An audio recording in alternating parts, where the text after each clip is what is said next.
Teenmar office Shri Shri Vinayaka Chavithi మహోత్సవాల్లో భాగంగా ఈరోజు లడ్డు వేలం పాట మరికొద్ది నిమిషాల్లో జరుగును.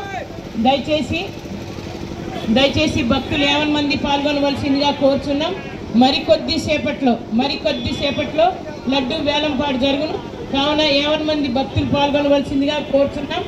ఈ యొక్క కార్యక్రమానికి చేయూతనిచ్చి నేనంటూ ఉన్నానని ఆర్థికంగా అన్ని విధాలుగా ఈ పిల్లలకు సహాయం చేసిన డాక్టర్ కె నందకుమార్ గారు, రఘురామ వేదిక, ప్రకాష్ జ్యువెలరీస్ అధినేత ప్రకాష్ గారు, మౌనిక జ్యువెలరీస్ అధినేత ప్రకాష్ గారు, స్వర్ణ భారతి విద్యా సంస్థల ఆలూరు శంకర్రావు గారు, వీరందరూ కూడా చాలామంది వీరందరికీ సహకరించడం వల్ల ఈ యొక్క కార్యక్రమాన్ని ప్రారంభించారు.